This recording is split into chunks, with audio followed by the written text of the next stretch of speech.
So it's really important that we make sure that before we ever get into business with someone, we clearly set our expectations and set up an ability for us to exit that partnership without it turning into, well, a giant cluster.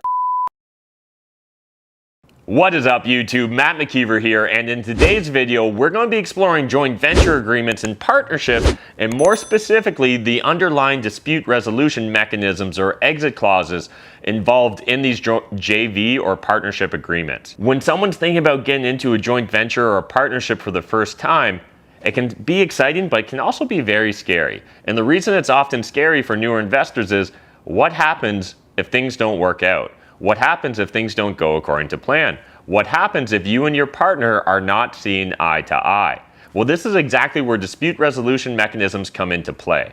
Now, there's a couple approaches that you can take into consideration when thinking about how to approach this overall theme of, what happens if me and my partner don't see eye to eye? And where a lot of initial investors get lost or confused in this process is they start thinking they need to map out every worst case scenario and how everything potentially could go wrong when it comes to their JV or partnership agreement. Now, it would take a lifetime to map out all the different ways a JV or a partnership agreement could go wrong. So instead, what I really encourage people to focus on is finding one or two dispute resolution mechanisms that can really be a catch-all for really any worst case scenarios that might come up in your JV or partnership agreement. Now, a dispute resolution mechanism really is just going to be a clause or some sort of piece of the contract you've put together with your JV or partner that really spells out what happens or what real actions I can take as one of the JVs if I need to resolve some sort of dispute that we can't seem to just clear up through the normal channels.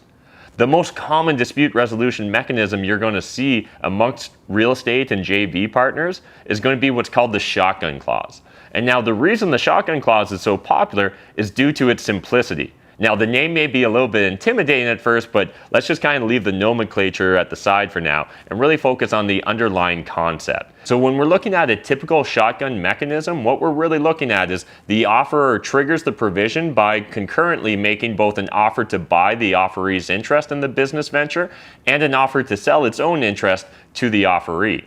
As well, the offeree must decide whether to buy out the offeror or to sell its interest to the offeror at the price specified in the buy-sell offer. And finally, if the offeree does not respond by the date of the buy-sell offer, then the offeror may force the offeree to sell its interest to the offeror. Clear as mud, right? Well, what that really means is if you and I are in a partnership and we're not seeing eye to eye, let's say we both own 50% of the business or 50% of the underlying rental property. Well, if we find ourselves at an impasse and we can't seem to get through it due to mediation or bringing in a independent third party to try and help us, moderate our disagreements, then what I can do if we have a shotgun clause in place in our original JV or partnership agreement, I can make an offer to buy you out. And now initially that might sound scary because what if I offer you too little when it comes to the amount you think that property or that business is worth? Well, with a shotgun clause, whatever I offer to buy you out at, you also have the option, instead of being bought out, you can choose to buy me out at the same price. So because I'm the one that initiated, in most shotgun clauses, you're now going to have the option to either accept the money I offered to buy you out or to accept buying me out at that same price. Let's say we have a property that we own free and clear that's worth $1 million. Well, if I offer to buy out your 50% for $400,000, you may look at it and think, well, actually, my interest is worth closer to $500,000. So instead, I'm going to buy Matt out at $400,000 and make that net profit. So a shotgun clause is a way to really keep all parties honest. Now, there are a few situations, though, where a shotgun clause may not be ideal. Under ideal circumstances, when it comes to a shotgun clause in a JV agreement, we're going to be looking for the following. The joint venture participants have approximately equal financial strength. As well, the joint venture involves only two joint venture participants, each holding approximately equal interest at a similar nature in the project. As well, the project has been substantially completed. Number 4, both joint venture participants are well informed about the project and have the requisite development and management experience to take it to its conclusion. And number 5, the project is fully financed by non-recourse, several and proportional, fully assumable project financing with no separate financing by any of the joint venture participants. And number 6, neither joint venture participant is in default of its obligations contained in the joint venture agreement. Now again, maybe that sounded all like gibberish to you, but really what we're looking for in an ideal scenario to implement a shotgun clause is that both parties are on relatively equal footing. So if I have a lot more money than you and you have no money and we're in a JV agreement, I might be able to bully you because of my resources available to myself. Or alternatively, if let's say I own 90% and you own 10%, well, it's going to take a lot less resources for me to buy out your 10% than it's going to take for you to buy out my 90% ownership of the property. Hey YouTube, are you guys looking to buy a rental property? If the answer is yes, then you need to pay close attention to the following information. Nitty Gritty Real Estate is a company that's here to help you buy a rental property in your market in as little as 30 days. Investors typically learn real estate by watching YouTube videos, joining Facebook groups, all kinds of different things, reading books. However, I see tons of people spend a lot of time and money and yet never end up taking action because they still don't know how to actually get started. Does this sound familiar? The best way to learn something is by actually doing it. And so Nitty Gritty's experienced team will actually walk you through the entire process of how to buy a property, rehab it, get it up and operational, and they'll even provide you with contacts if you need to set up the real estate business. So if you need lawyers, accountants, things like that. But go to nittygrittyrealestate.com for additional information, and you can click the link in the video description down below to hop over. But again, they're really just here to help facilitate and get you launched into your real estate investing career, and they'll give you a free consultation with no obligation whatsoever. So again, link to everything that we talked about is in the video description down below. Jump over and talk to Nitty Gritty Real Estate, and why not get started today? 90% and you own 10%, well, it's going to take a lot less resources for me to buy out your 10% than it's going to take for you to buy out my 90% ownership of the property. As well, if the project just started, understand that there may not be a lot of value in that property or project.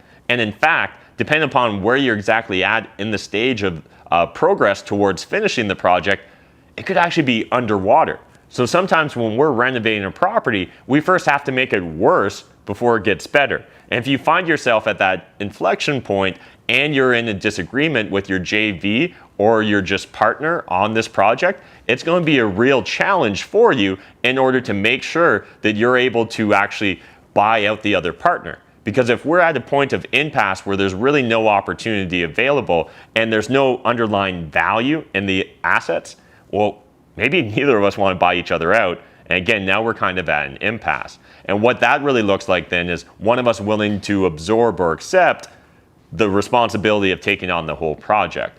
And then finally, when we're really talking about neither of the participants being in default, well, if either of us had an obligation as part of the JV agreement and we've no longer met it, that may actually trigger other factors in the contract, in which case the shotgun clause may not be appropriate anymore. The shotgun clause, though, isn't the only dispute resolution mechanism available to you as a real estate investor or business owner. And while I can't cover the entire spectrum of dispute resolution mechanisms, I would like to hit upon just a few of the variants when it comes to JV agreements and partnership agreements and trying to figure out how to effectively implement that shotgun clause. So we've also got what's called the Russian roulette variant. And so under a Russian roulette provision, initiating owner will send notice to the other owner or owners stating the price per ownership unit at which the initiating owner is willing to either buy the other owner's interest or sell all of its interest to the other owner. And then we've got the Texas shootout variant. Under a Texas shootout variant, a provision, each owner will prepare a sealed bid for the other owner's interest. Both bids are then opened at the same time, and the owner with the highest bid is permitted to purchase the interest of the other owner at such a price. So the real difference here with the Texas shootout is we don't know what the other person's offering, and we both have to make blind bids. Now, this is likely going to result in a much bigger discrepancy than, say, your traditional shotgun clause. And finally, we've got the right of first refusal. So this is less of a dispute resolution mechanism, especially if there's not a lot of liquidity in whatever sort of JV or partnership you're in.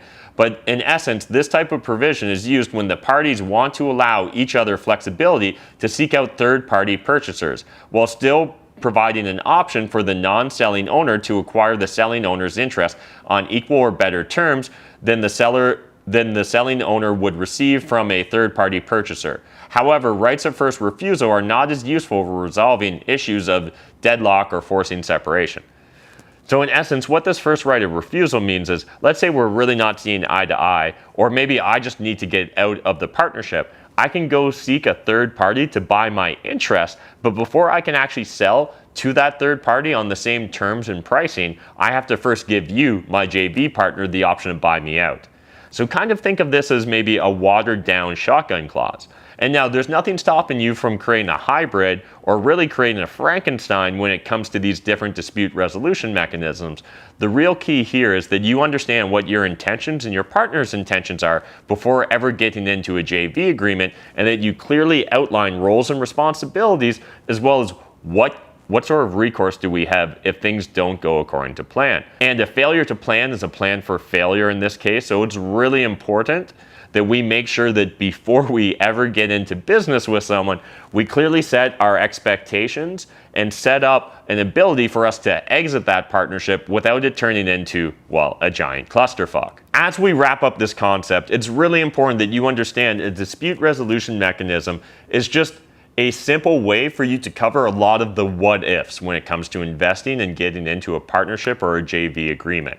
So rather getting lost in analysis paralysis trying to figure out every black swan event or worst case scenario that might occur with your JV or partnership, if instead you can find an effective dispute resolution mechanism, this will be an easy way to make sure that if you and your partner find yourselves at a deadlock, you're able to move forward without spending days, months, years, or decades suing each other or arguing with each other, because that's not very productive.